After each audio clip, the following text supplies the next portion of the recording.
Hey, what happened? It's something that you're asking yourself after the week 4 results in the NFL. We're here to tell you. Producer, hit that button. Let's go.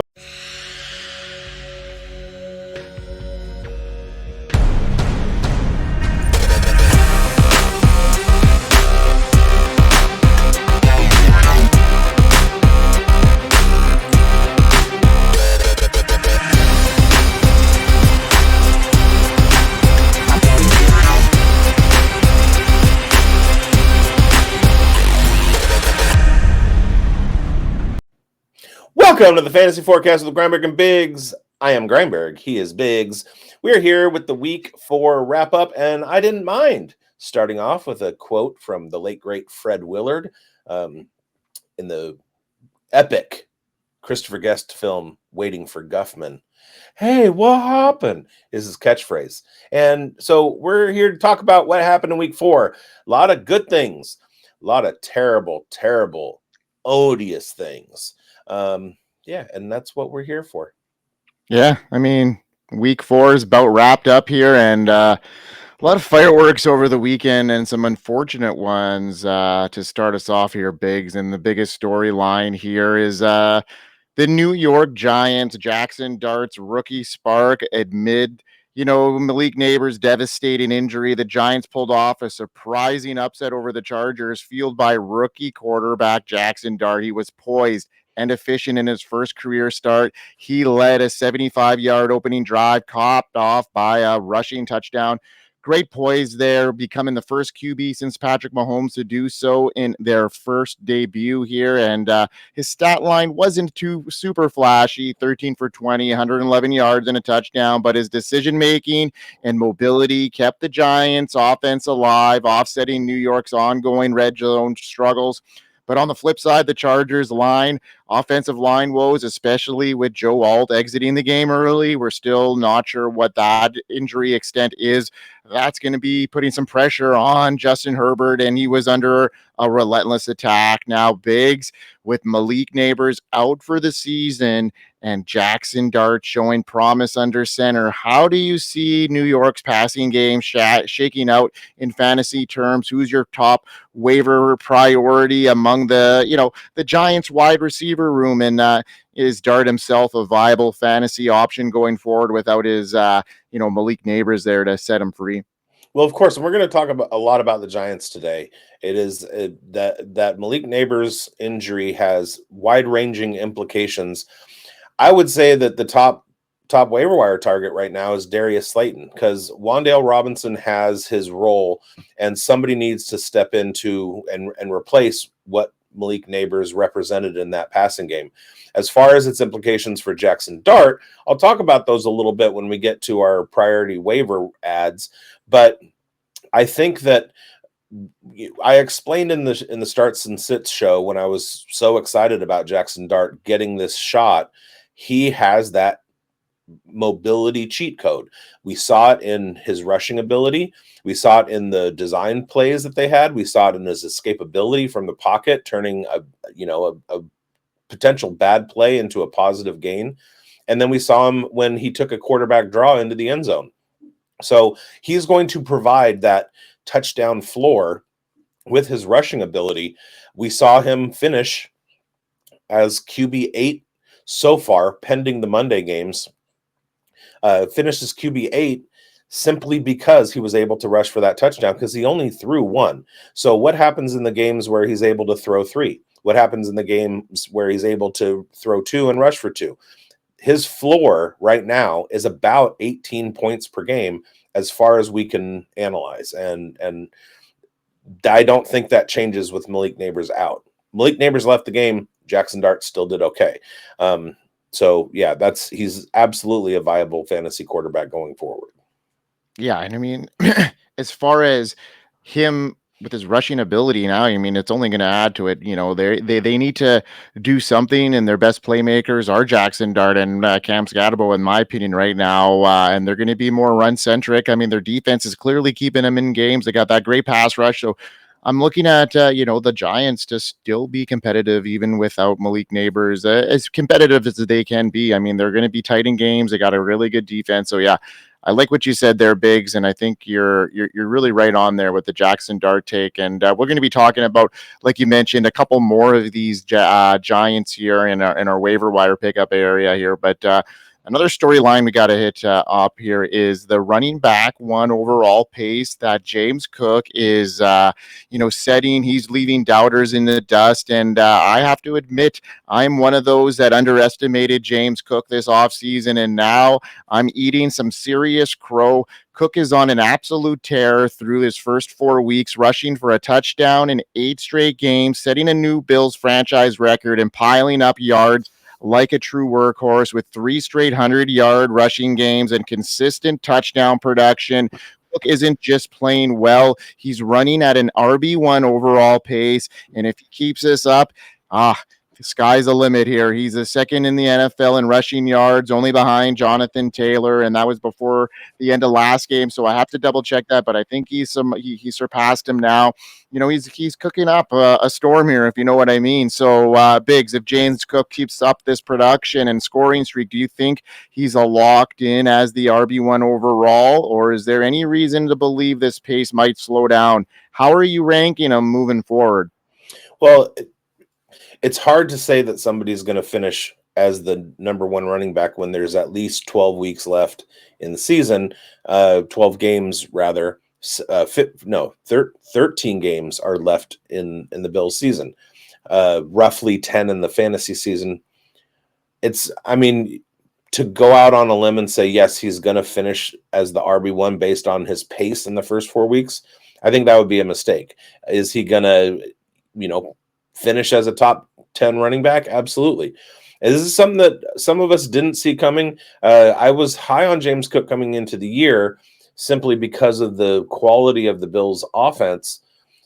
When I say that I didn't see it coming, I thought coming out of college, he was going to be more confined to an RB2 role, pass catching, third down back, that kind of thing, simply because of his size. I didn't think he could handle the workload.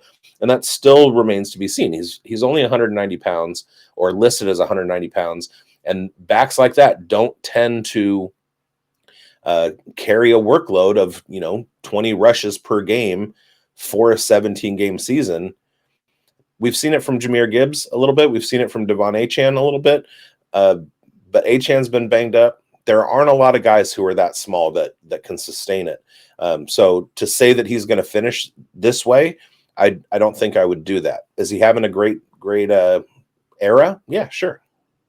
Yeah, it's a tough one. I thought the touchdown regression would come in a negative way here for him. 19 touchdowns last year, and I just didn't see the pace keeping up. But they didn't add much to Josh Allen's arsenal, and it looks like it's a running show between the two guys. So love what I see there. James Cook has been a value because of guys like me who steamed him down, and now people that drafted him in that sweet spot are reaping the benefits if he can stay healthy for the rest of the year.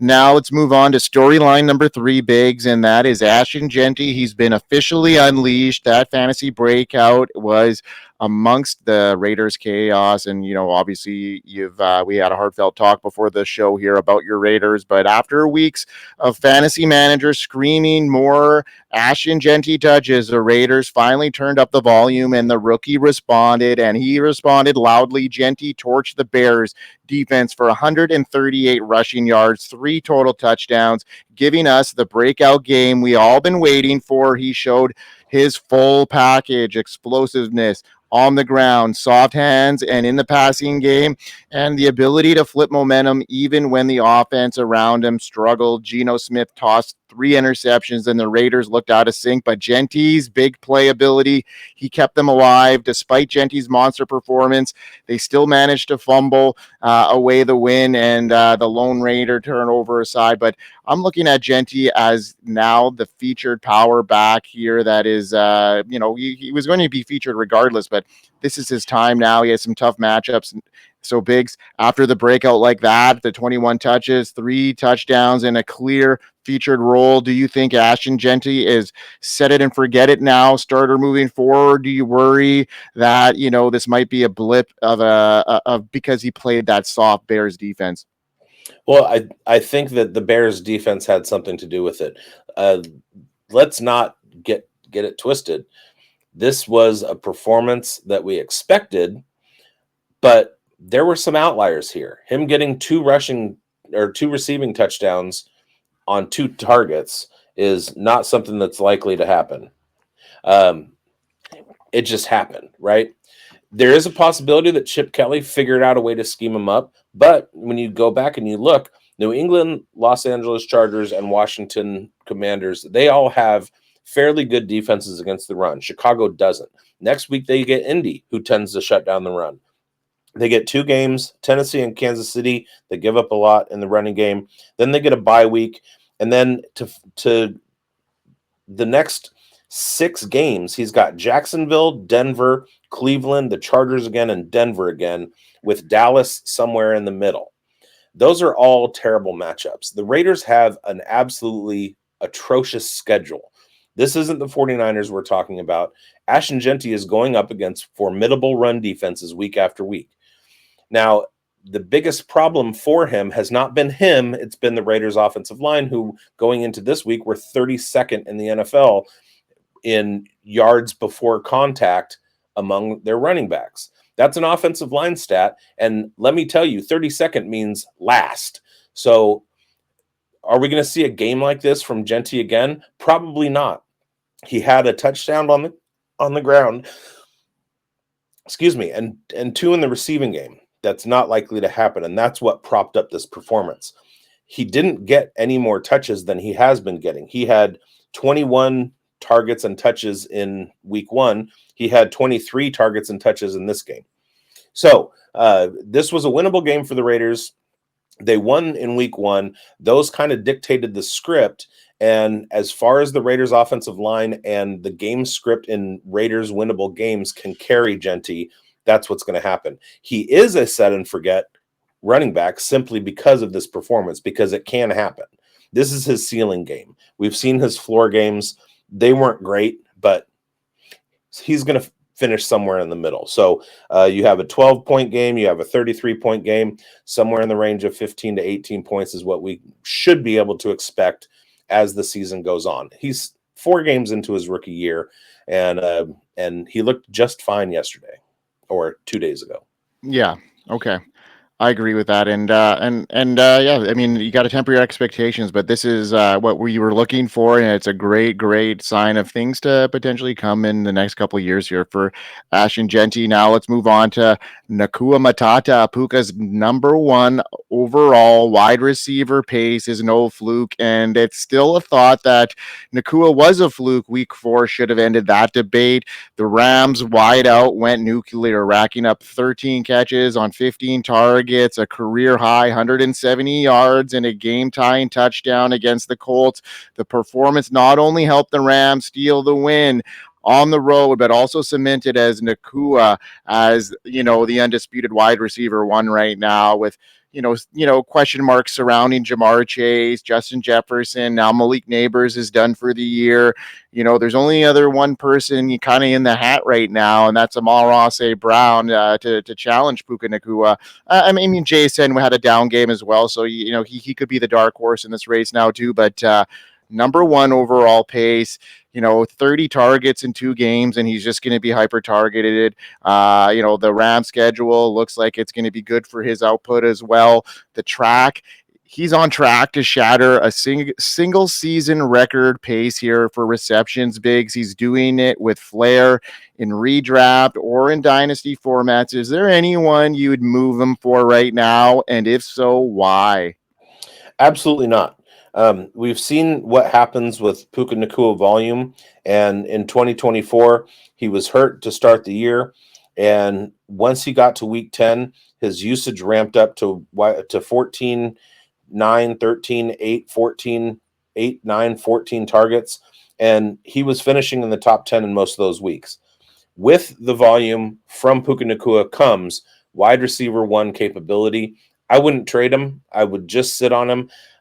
He does have an extensive injury history going back to college, so that's a fear, but you can't really bank on that. So you just stick him in your wide receiver 1 slot, and you just watch the results come back in whenever he's averaging 12, 13 targets per game.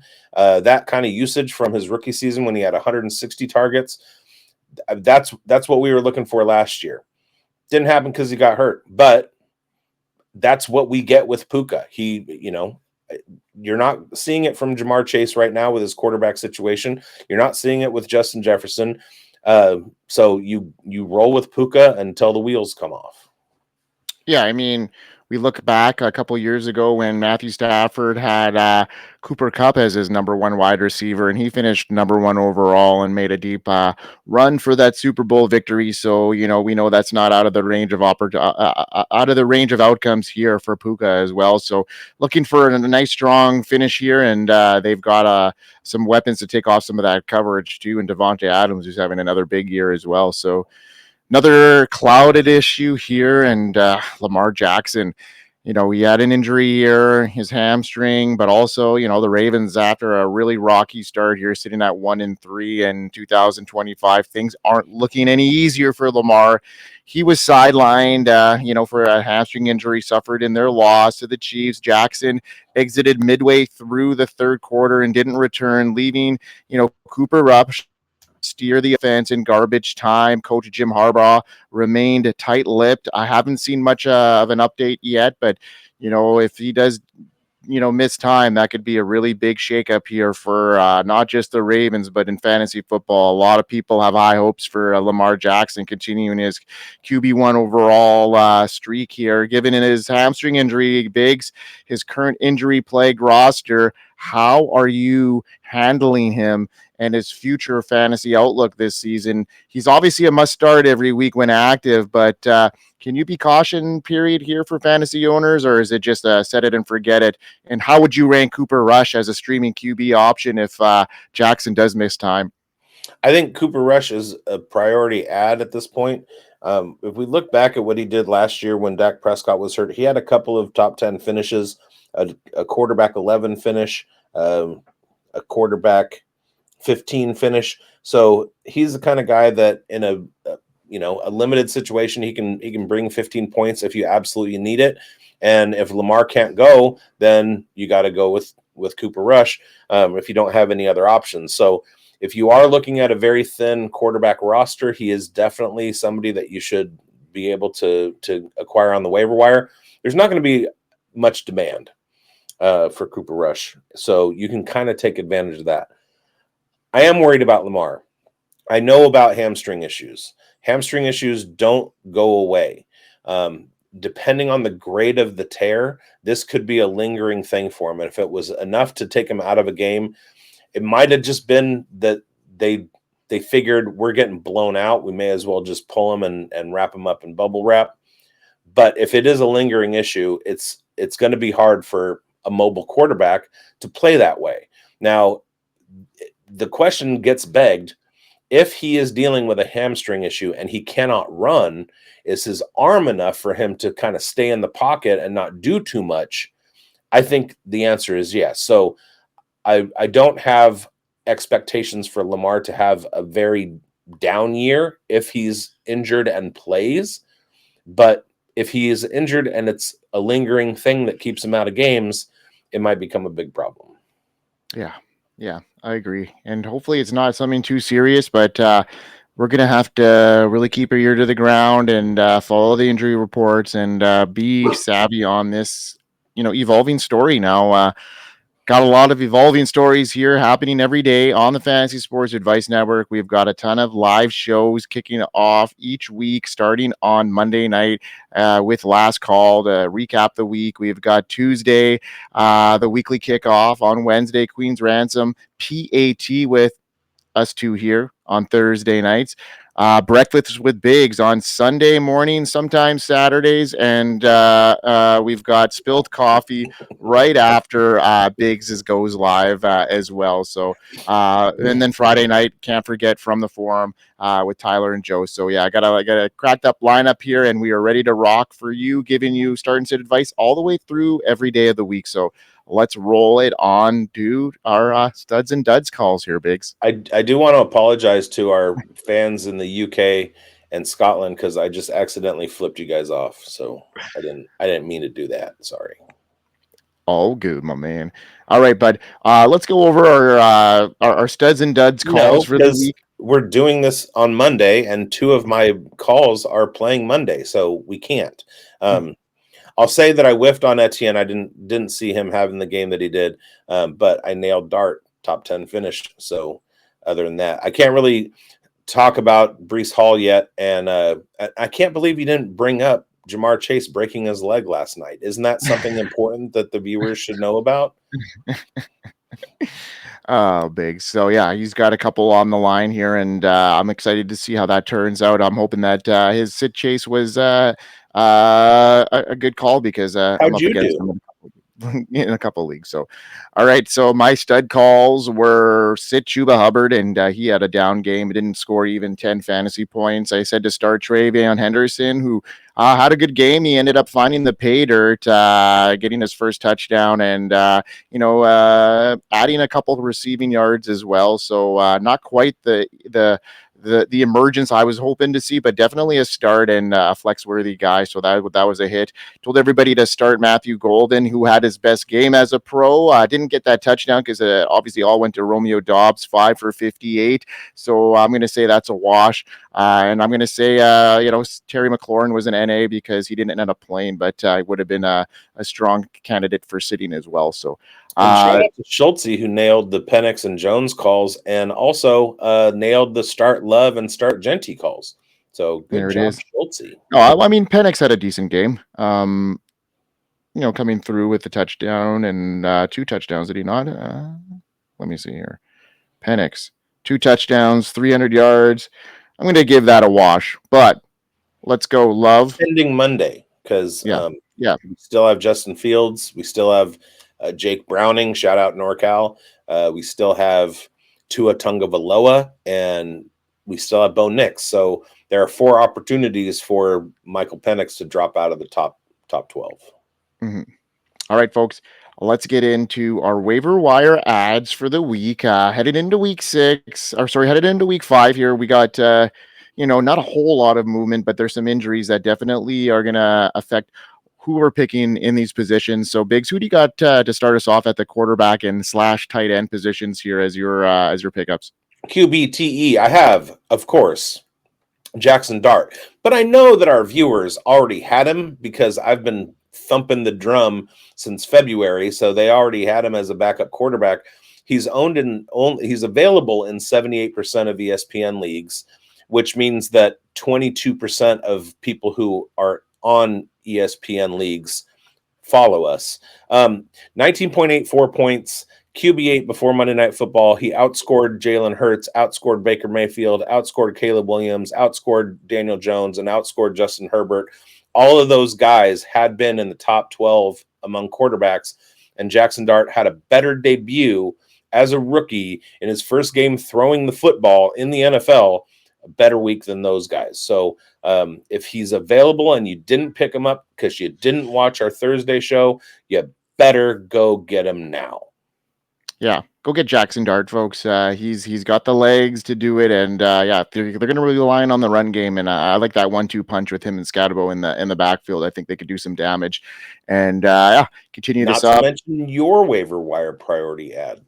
Yeah. So at the tight end position, I think this is an important one for those that have been following our show. Biggs has been on Theo for a while. Theodore, Ted, Theo Johnson. I'm talking about, with Malik Nabers feared. He's done. He has torn ACL. He's done for the year, and someone had to step up in the Giants passing attack in week 4, and tight end Theo Johnson answered. He found the end zone for the first time, and he found some chemistry with Jaxson Dart. It's a small sample size, but it came in a crucial moment in the Giants' 21-18 win over the Chargers, and a major signal to start of something bigger. And here's why.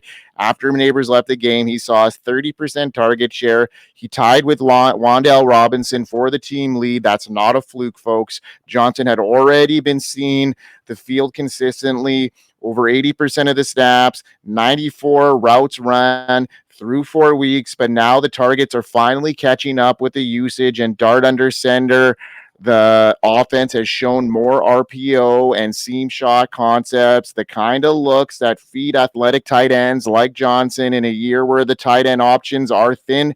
This could be a quiet breakout. So, like I mentioned, a 30% target share, 90 routes run throughout the season. Scored his first career touchdown in week 4, 9 targets on this year, which is looking to come up. And he got 5 of them this week against, the Chargers. So I'm looking at Theo's time is now. And why wait another week? You'll be fighting the waiver wire crowd then if you're not doing it now. So let's get some bids in here on Theo Johnson. And he did share the target lead with Wandale, but Wandale plays very close to the line of scrimmage, and Theo Johnson's yards per target was higher by at least a yard than Wandale Robinson. The other one to not forget is Darius Slayton. Go ahead and grab him too. They need to figure out what's going on with this passing game for Jaxson Dart. So all of the pass catchers at this point are pretty available as waiver ads. I would even throw in Jalen Hyatt. Yeah. Oh, yeah. And that was a part of your bold prediction action here. So maybe he does see the field at that stage. This could be that golden opportunity for him to come in. He's got that deep threat ability. He can open up the field a little bit. He's got some contested catch, talent as well there. So bigz, I could see that coming through finally for him. And yeah, that's a savvy call here. Now let's get into the wide receivers position, bigz, and who do you got as an ad for our viewers here today? So I do have a waiver ad that's a priority that is it's a measured priority. Let's put it that way. We do have a wide receiver one in Carolina, and that's Tataroa McMillan. Hunter Renfrow is also there, but Jalen Coker is coming back from injury. He's owned in over 90%, or he's available in over 90% of ESPN leagues, which means that he's just sitting there. He's not going to play next week. So nobody's really going to be going after him at this point. So he's definitely an add and stash, and you can probably even add him on your injured reserve list. So essentially what I'm telling you is a strategy.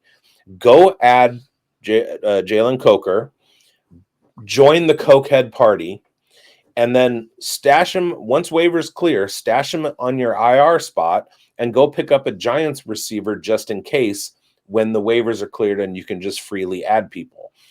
But make that Coker the priority. He won't play in week 5 again, but moving on down the season, he might pop for you. So go get him now. There it is. Yeah, with not much around on the wide receiver front as far as waiver ads. You mentioned Darius Slayton earlier on the show, who could be a guy, but we've seen him in years past kind of just be a boom or bust kind of guy to have in your lineup, and to be able to peg a game where he is able to, be that boom is going to be a tough one to peg. So I would say, go and get a guy like a Jalen Coker who, plays a slot role. Those targets are going to be there if he can get into the lineup. And he definitely looked and showed that with, the way that the Panthers played off their offseason. They were expecting Coker to be a big part of their team, and they're going to be really excited to have him back, in my opinion, when that time comes. So yeah, I'll definitely have a stash spot. If you got an IR spot, that's a great thing to do, is pick up Jalen Coker and slide him right in there. Now, with Terry McLaurin nursing a quad injury, that could sideline him for multiple weeks. He's still looking for a specialist, so he did miss this week. The Commanders needed some help and someone to step up, and Luke McCaffrey answered that call in week 4. The second-year wideout got the start in McLaurin's absence and immediately made his presence felt with a 5-yard touchdown grab in the first half. Now 2 straight weeks with a score for McCaffrey, who's quickly carving out a role in both the offense and special teams outside of the score. And McCaffrey's receiving line was just modest, 2 for 21, but the upside is clear, especially with McLaurin's status murky and trending toward a multi-week absence. He added a massive 99-yard kickoff return yards this year too, so he averages 33 per attempt. So he's got a spot there. His spot is secure, and guys like Jalen Lane is struggling, and Noah Brown is still sidelined. Jaden Daniels potentially returning to the offense to give it a boost. McCaffrey could be walking into some consistent flex-worthy role, especially in leagues that count those return yards, especially those, you probably have him on your radar already. He could be more than just a fill-in. He's showing playmaking potential. He's got that McCaffrey pedigree. We talked about this last year on our show, Biggs, because, you and I had him pegged, headed into his rookie season as a guy that we were pretty excited about, where his landing spot was, his pedigree, and the potential there to carve himself out a role. Maybe this is his time. McLaurin possibly out long-term here. He's got the last name, the bloodlines, and now the opportunity. So don't wait for him. Let's get him on our bench and see if he could start scoring there, and then maybe get him in our lineups eventually. Yeah, we started talking about him pre-combine 2024 simply because of his ability in college at Rice and then his bloodlines. And his landing spot was pretty good too. As we followed the offseason in 2024, the Commanders didn't retain De'Ami Brown or Olamide Zaccheaus, which meant that there was going to be an increased role for McCaffrey, which he didn't have. So in our dynasty leagues, we were saying draft Luke McCaffrey and then stick him on your taxi squad and wait, because at some point, since he was a quarterback converted to wide receiver, it was going to take him a little bit of time in the NFL to get his feet wet, sort of Julian Edelman style. He was also a converted quarterback into wide receiver, and after about 3 or 4 years, absolutely took off and became Julian Edelman, New England Patriots Hall of Famer. So there could be a similar career arc for Luke McCaffrey. It could just be a matter of opportunity, and that opportunity is coming for him. So he's absolutely a great candidate for a stash and grab, or a grab and stash this week. Yeah. And you never know. Just let it ride out. And, if McLaurin does come back, sooner rather than later, then it's an easy dump off. So, get him on your radar. And, as slim as the wide receiver group has been, this is a down week for that position. Now let's move on to a position that had a little more fruitfulness to it, Biggs? A couple running backs that, can hit the wire depending on your league and, your roster sizes. We talked a little bit about Woody Marks last week on our show, and he's come up again, but let's get into your guy. We'll spotlight the running backs this week because I think that is an important position to fill. So let's hit it up.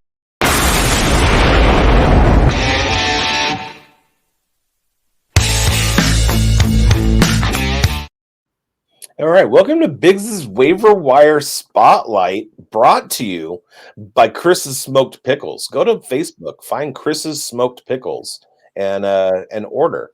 You can message him on Messenger, and then tell him bigz sent you, and he'll send you something cool. My waiver wire priority ad this week is Brashard Smith, Kansas City Chiefs running back.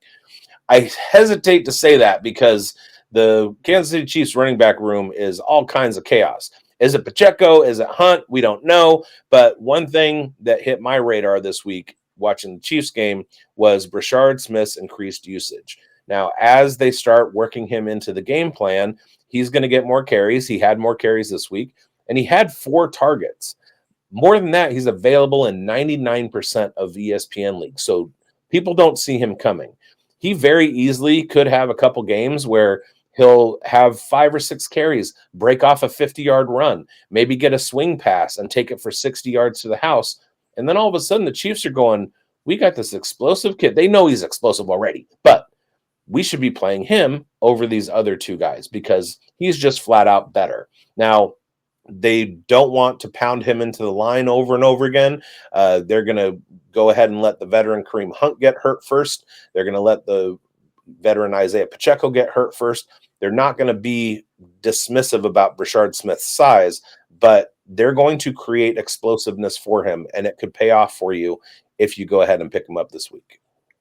Yeah, I mean, we've been talking about Brashard Smith on our network for a while here, Biggs, you and I, Chev included. He brought him into the mix a bit here too. But I mean, Brashard Smith, landing spot was huge there. His size, the way he works, like you mentioned, Jerick McKinnon earlier there, that's kind of like their mini clone of him and potentially could work into that role. And we know how important that role is. Yeah, maybe he was the Edge for missing fantasy squads piece. and really.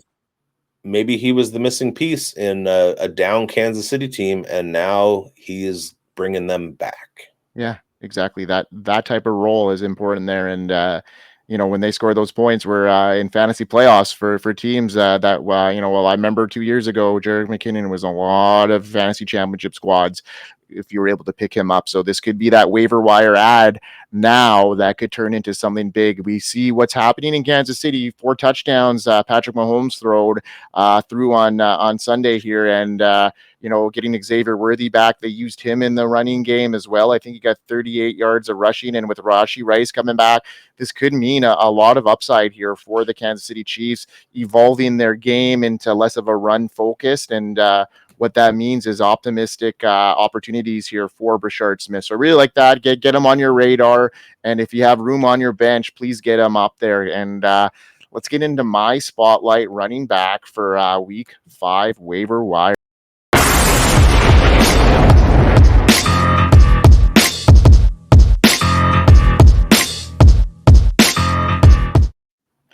All right. Well, Woody Marks officially announced his arrival in week 4, and some of us didn't see it come in for the most part if you weren't paying attention. But Nick Chubb getting the start, rookie outsnapped him, outtouched him, and flat out outplayed the veteran. And we saw that ramp up after week 1, week 2, week 3. And, we mentioned it on our show last week to have him on your radar as someone that kind of keep your eye on, and now his eyes are on the Texans backfield, and he was more involved in both phases of the game. He looked explosive doing it, and I did not think he was going to be a guy that was going to come in and be able to run the ball so effectively with his size, but the Texans believe in the guy, and they're using him in that way as well.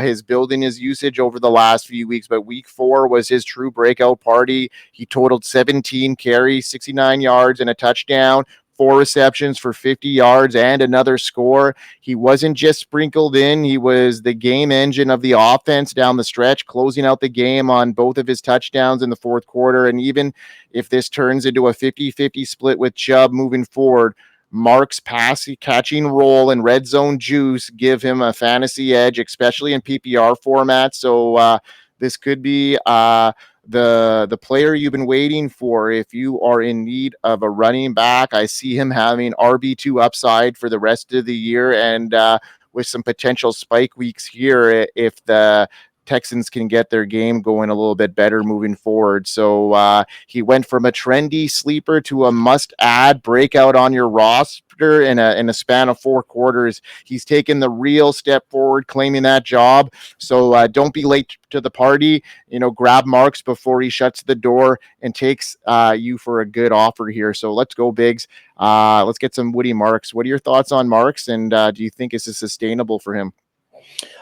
I don't know, but I'm willing to pick him up and wait and see. Nick Chubb, we know what we got. We got an aged veteran with a huge career injury history. Go with the young guy. The problem is the Houston Texans. They ran Damian Pierce into the ground in his rookie season. They haven't been like that since then. There's been a rotation. Joe Mixon he's still breathing. So yeah, I love the potential and the upside to Woody Marks, and I love the ceiling there, and I'm willing to take a chance on it. I'm not going to say that he's going to have a great season, but I'm willing to take that shot. Yeah, especially in week 5 here where things are thinning out. Last year, I think it was an anomaly for how healthy the running back position fared throughout the whole year. We're starting to see that injury bug creep up a little bit here, and guys like Woody Marks, even though he wasn't, a beneficiary of an injury, he pretty much was when you think about the Joe Mixon situation. And it doesn't take much for a running back to get a shot and come in and be productive. So these are the stabs you need to be taking in your lineups, like the Brashard Smiths, the Woody Marks before they start hitting. And Woody Marks is hit. So hopefully, you can get some value out of him on your wire if you got some fab left. Yes. Absolutely. bigz, what do we got going on for the rest of the week? Tell our viewers what we have cooking up here on the FSAN. We will be back with you on Thursday after the Thursday night football game with points after Thursday. Then on Friday, the Dynasty Pulse drops. And then Saturday or Friday, I don't know what you do, is going to be our Starts and Sits show, Fantasy Forecast with Grindberg and Biggs and Schultze. And then Sunday morning, Breakfast with Biggs, 8:30 a.m. Best Coast time, 11:30 a.m. Least Coast time. Not Saturday. That was a mistake. See, you guys, I woke up panicked on Saturday morning at like 8:27 and went, oh my God, my show. Ran into the office, fired it up, and then went, oh no, it's Saturday. And then I had to shut it down. And it was quite funny, wasn't it, Mike? But I guess my brain was just making up for the shows that I missed, right? Right, man. You gave us a double whammy. I was just more than intrigued. I was like, oh, Biggs is doing a spot. I thought maybe you had some stuff planned Sunday morning, and you're like, I got to get the Biggs on and, get the breakfast going, even if it's a weekend day. And maybe you were tuning up the college crowd as well. No. So no, I wasn't. But I do want to recap. If you go back and watch the last 2 episodes of Breakfast with Biggs, I made the best eggnog you could ever want in the first episode. And then I made a pretty good Irish cocktail on this last Sunday using Shanky's Whip, which is an Irish whiskey product. That's pretty good, especially with coffee. And so go back and watch those 2 episodes, get those recipes, and then I'll have a third one for you this week. Love it. All right, buddy. All right, folks. Week 5 is about to get going. Get your waiver bids in there. Get the guys you need on your lineup to continue building that championship roster, because it is not a sprint.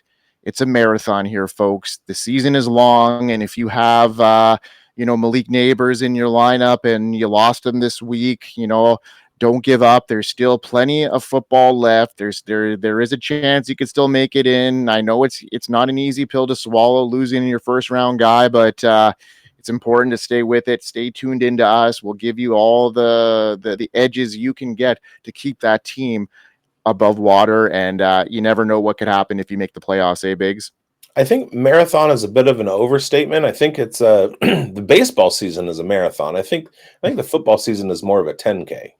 A 10K. Well, either way, it's not a sprint, if you will. It may seem like that as you're going through the fantasy season and it goes by so quickly, but hopefully we're here all the way through, every step of the way, giving you guys sound advice for your rosters, right, Biggs? It's more like the 10,000 meter race in the Olympics.